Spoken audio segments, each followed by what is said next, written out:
Russian forces continue their methodical onslaught into Ukrainian positions throughout the line of contact in their war with Ukraine.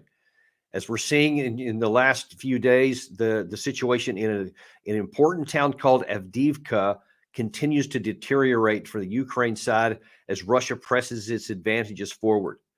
Let me show you a couple of things about this specific battle so you'll understand exactly what's going on there and why things are as precarious as they are.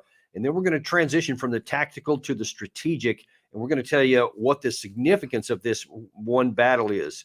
And it's a little bit bigger than you may think because of all the other things it's tied into.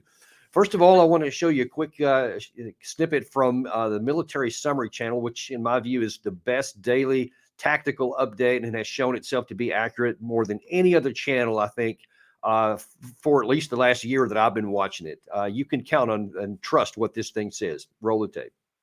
The most important updates are coming from the pro-Ukrainian sources. The pro-Ukrainians confirms the further Russian progress in the central part of Avdiivka along Donetsk Street, along different streets, and according to information we have from the Ukrainian sources, the Russians are heading in direction of the main supply road, Industrial Ave, that connects the chemical plant and the central part in the southern and the eastern part of Avdiivka.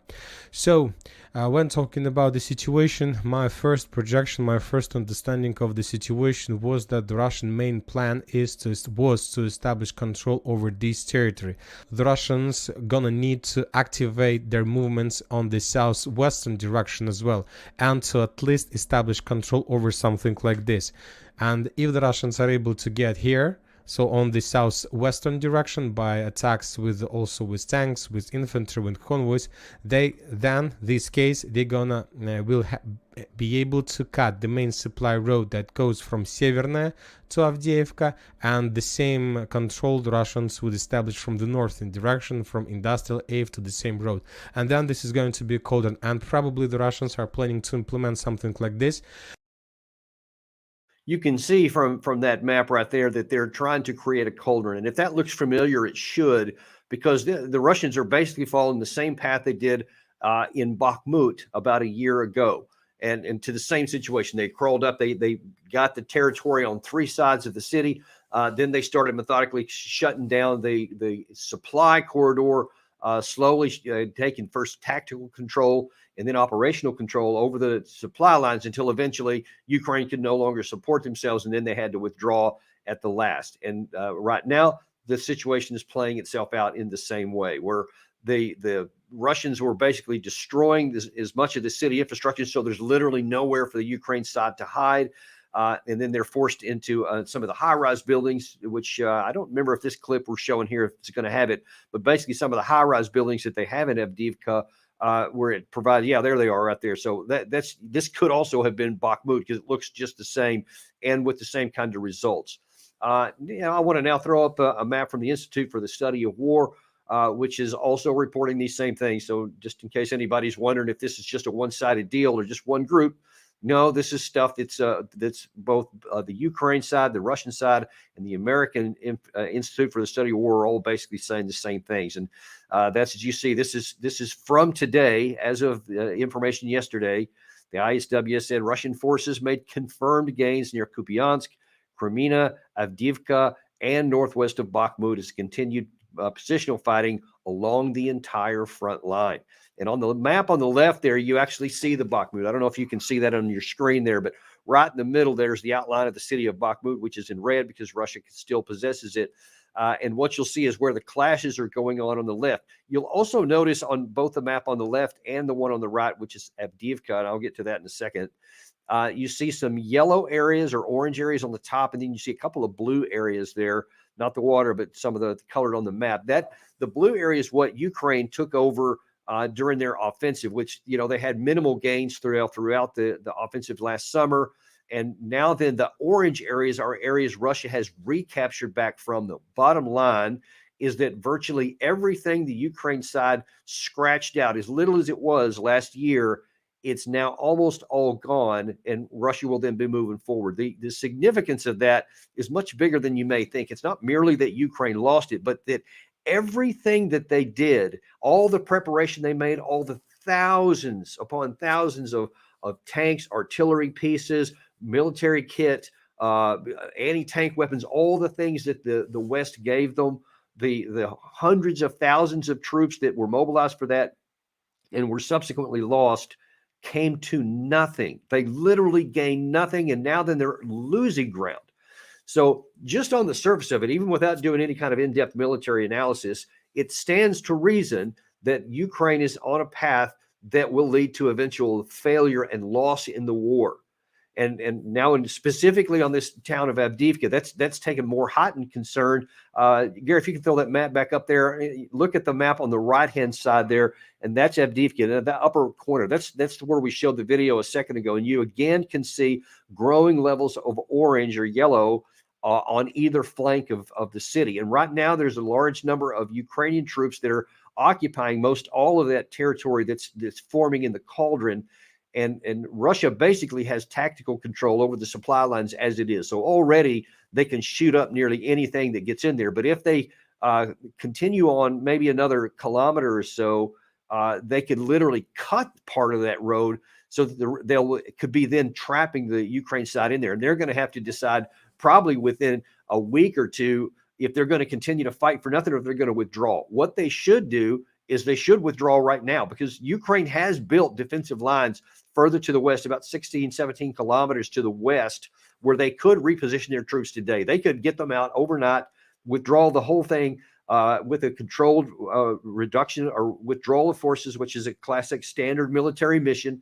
It's something that they should be trained to do, withdrawing under fire and repositioning back where they have actually more control. That's what they ought to do so that they'll save their men. They're not going to save the city. The city, the writing is on the wall. It's already too late. Now, if Ukraine is smart, they'll learn from their mistakes in Lysychansk and Severodonetsk in 2022, where they lost in similar fashion, or Mariupol, which is one of the first cities that fell when the war started, and of course Bakhmut. If they'll learn from those mistakes, then they'll withdraw quickly so they don't sacrifice a bunch of more troops they cannot afford to lose. I doubt they'll do it, though. I haven't seen them learn any of these tactical or even operational lessons. And so I fear that they're simply going to repeat the Bakhmut disaster, and then the war will continue to move to the west instead of to the east. The consequence of this, though, is compounded because, in the United States, as we've talked about many times here, and if you've been watching the news at all, you know that there's a big political fight going on in Washington between the Republicans and the Democrats, and a large section of that is the U.S. border, funding for Ukraine, and funding for Israel. And the fight for Israel has a lot more emotion behind it, so that would actually has a shot at getting passed as a standalone bill. Who knows whether that's going to succeed? That's also up for grabs.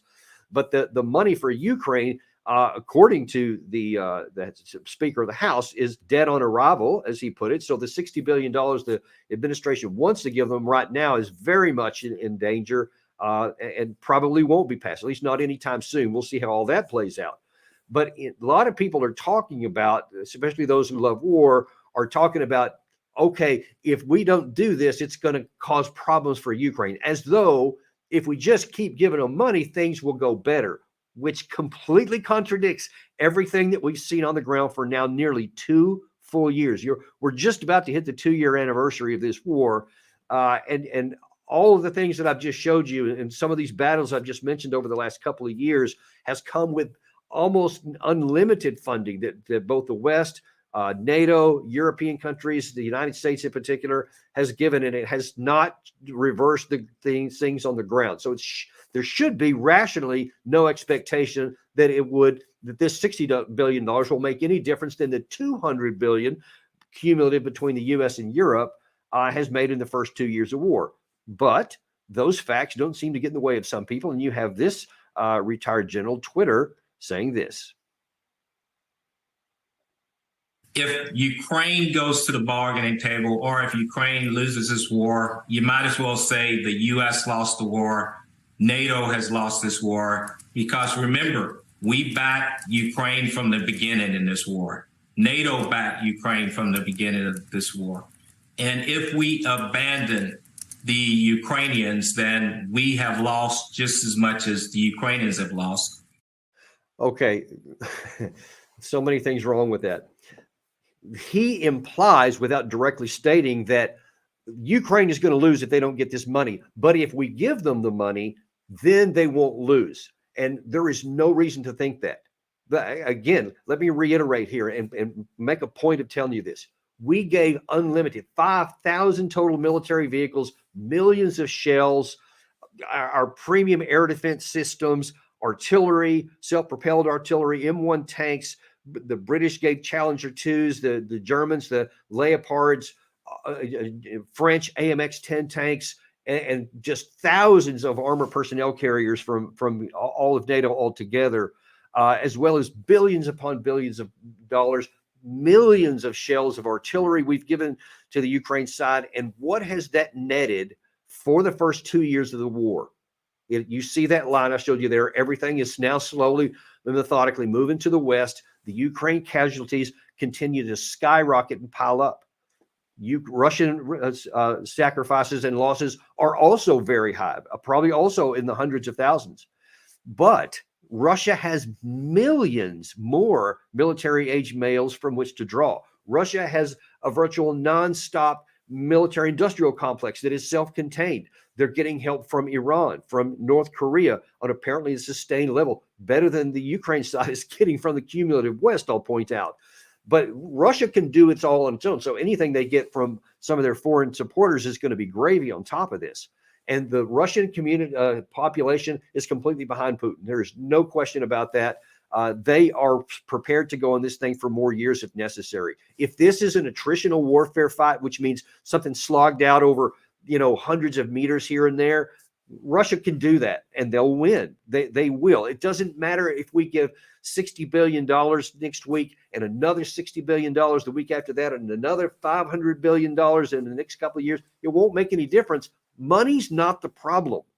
You can't fight a war with cash. So the general is wrong. And all those who say that, he's just flat wrong. He's obviously wrong.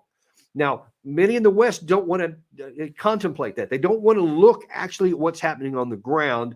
And you have a number of people who do that. But not everybody in the West is like that. And in fact, Viktor Orbán of Hungary, a NATO ally, says this. És azt gondolják a nyugatiak, hogy a idő az a mi oldalunkon van. Tehát minél tovább tart a háború, annál inkább javulni fog Ukrajna katonai helyzete. Én meg azt gondolom, hogy ennek az ellenkezője igaz. Azt gondolom, hogy az idő az oroszok oldalán van, és minél tovább tart a háború, annál több ember hal meg, és az erőviszonyok sem fognak Ukrajna javára változni. Akkor miért folytatjuk a háborút? Yeah, he's right. Of course, the longer this thing goes, as we've said so many times on our channel, the more Ukrainian people will die. It won't change the outcome.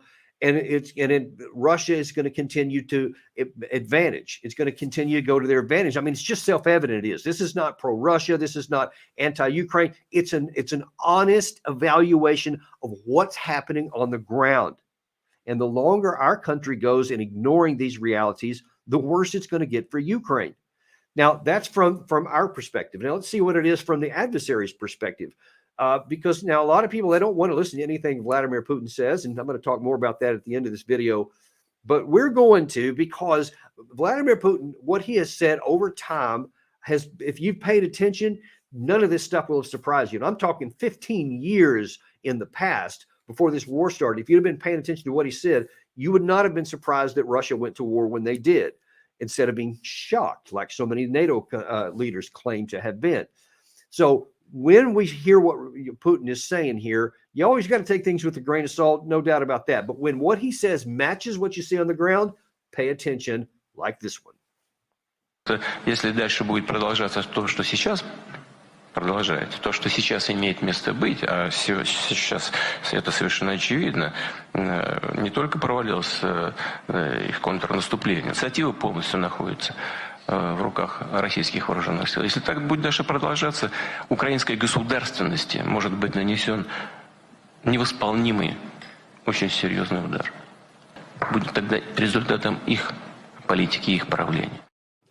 So, if things continue on, there's no rational reason, any kind of rational reason, save unicorns and rainbows type hope, that the situation changes. But there's no rational reason to think that. And the longer it goes, the more likely it becomes that Ukraine literally loses the war.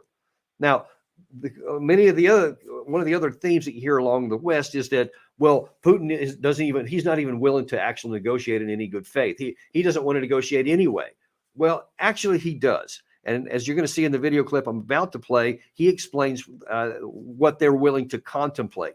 But listen, here's another thing. This is not out of the goodness of Putin's heart. He's not a good guy because of this. He's very practical. And if there's anything he has shown conclusively since he first came to power, I think it was 1999, is that he's very pragmatic.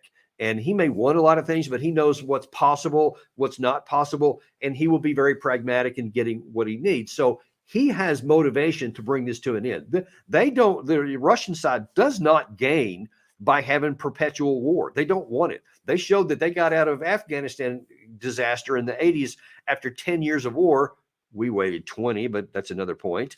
But they recognized that it was an unwinnable war and eventually just shut it off and took 4 years to methodically end that war, because that's the Russian mentality. They don't want to throw good money after bad. They don't want to keep a bad strategic position.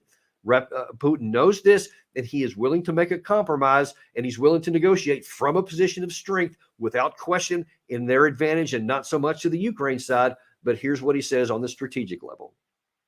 Мы достигнем своих целей, о которых вы сказали. Теперь вернемся к этим целям. Они не меняются. Вот я напомню, о чем мы тогда говорили. О денацификации Украины, о демилитаризации, о ее нейтральном статусе. Теперь, что касается демилитаризации. Ну, не хотят договариваться. Ну что ж, мы тогда вынуждены принимать другие, в том числе военные меры. Now, if you think, oh, he's just saying that, no, there was teeth behind that in April, March of 2022 in Istanbul. Putin was willing to negotiate a deal. And the comment that he mentioned there is key, where he said, hey, a neutral status for Ukraine is one of the important things. That's what he's calling demilitarization, a neutral status, so that they don't feel a threat of NATO directly on their eastern border, on their western border rather. And that's what he said in April of 2022, and now what he's still saying right now. So there is room for negotiated settlement. But folks, as I have been saying since this war started, the longer the West and Ukraine wait to make a negotiated settlement, the worse their deal is going to get, the less land that they're going to have. And that still holds true just as much right now. If Zelensky woke up in the morning and said, all right, this is just, I recognize what Orban sees. I recognize what so many of these other people see. I can see from my own maps. I know what's going on. We can't win this. We're not going to get the support from the West, and it wouldn't matter anyway. So let's make a negotiated settlement. If he did that, he's never going to get back Crimea. That's obviously off the map. He's probably also never going to get back the Donetsk and the Luhansk and these other areas where they've occupied. The Russians are occupied. They're probably not going to get any more of that. But he can hang on to everything else they have right now. On those maps I showed you earlier, all the area that's in the Ukraine control can stay in the Ukraine control. So there is a deal to be had right now. And I don't know what other terms would go along with it, probably things that the Ukraine side doesn't like, but the war can come to an end.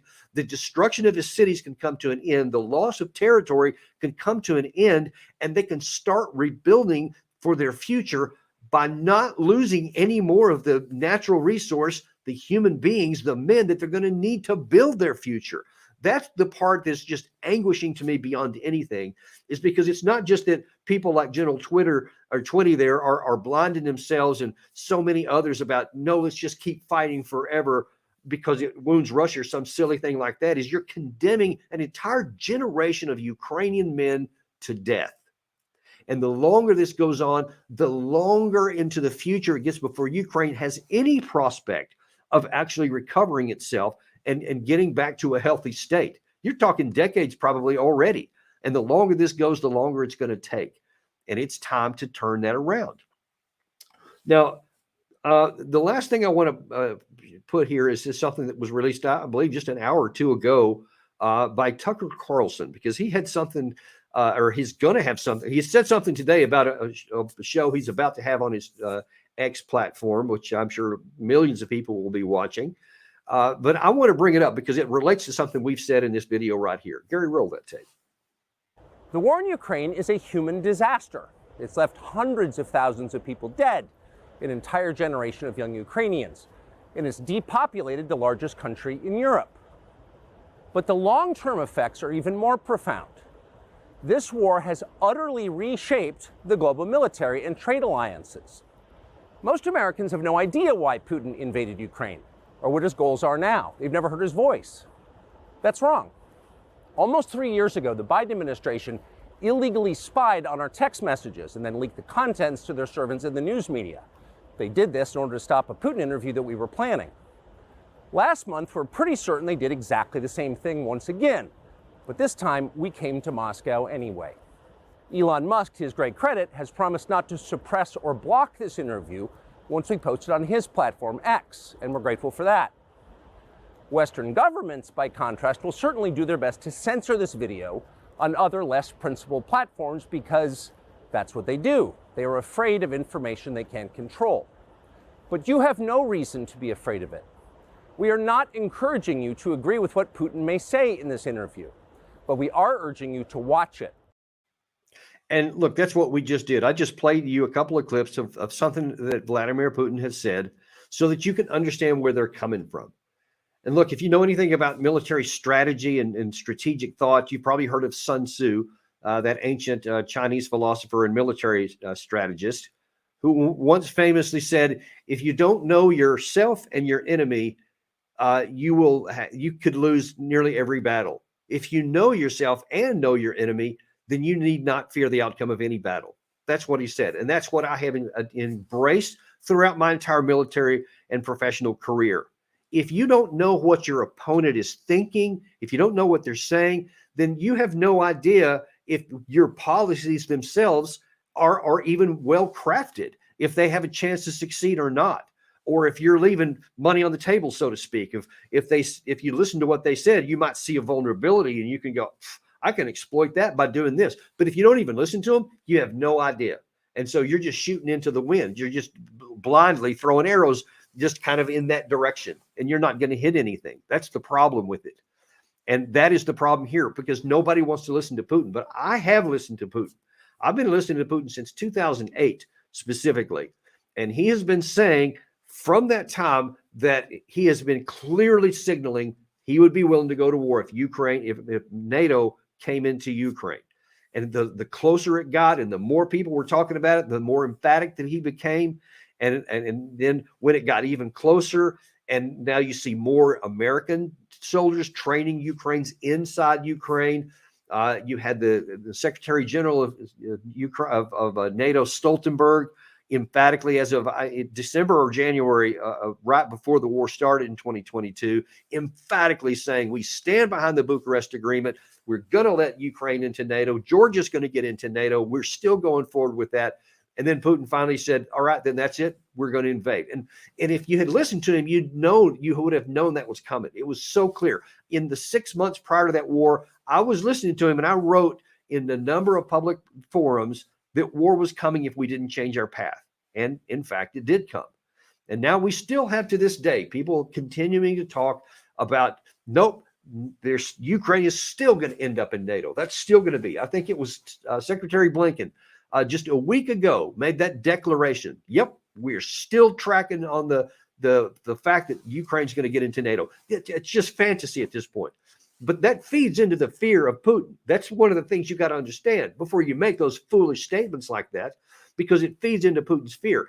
If he thinks that that's still on your mind, then he's like, why do I want to negotiate? I can negotiate from where the line of contact is right now and probably in the war. But if I think that's still your objective, then he's like, maybe I need to go on, even if I have to take another year or two and make sure that we get enough area all the way up to the Dnieper River, perhaps, as far east as they want to get before they get into territory they don't even want to have control over. Then you're going to condemn more people to death. Listen to what they're saying. They will make a negotiated settlement if we make neutrality a part of the deal and we don't bring NATO into Ukraine. So those are the things that are important. But if you don't listen to your adversary, then you're harming yourself. And I know a lot of people are already up in arms about Tucker. I've seen it many times. and I've been reading a bunch lately. People are losing their minds because he's gone to Moscow to talk with the enemy and all this kind of thing. He's a journalist, and he's going to put the guy on there, and he's probably going to ask him I'm sure he's going to ask him some hard questions, and people may not like some of the answers, and you don't have to agree with anything. And whatever Putin says, you have the freedom to agree with it or not to agree with it. Listen to it, though, so that you're informed and you know why you hold the positions that you do. You may find that you learn something useful that can help your side out. I think the process that we've seen in actually record time, first with Finland and now with Sweden, demonstrates that NATO's door is open, remains open, including to Ukraine, which will become a member of NATO. It's embarrassing to watch, especially in light of the tactical situation I just laid out to you, and how everywhere on the front is going against Ukraine. And to make that statement again it's more embarrassing than it is inaccurate, and it's both. But that's what we have for you today. That's your deep dive. We remain unintimidated and uncompromised for you. We're going to have some good guests here coming up tomorrow. I believe, I think Chaz Freeman, I think Ambassador Freeman's on tap for tomorrow. Obviously watch our channel. We're going to promote this stuff. You're not going to want to miss that because we are unintimidated and uncompromised to bring you the information that you need. Thanks, like and subscribe, and we will see you on the next episode of Daniel Davis Deep Dive.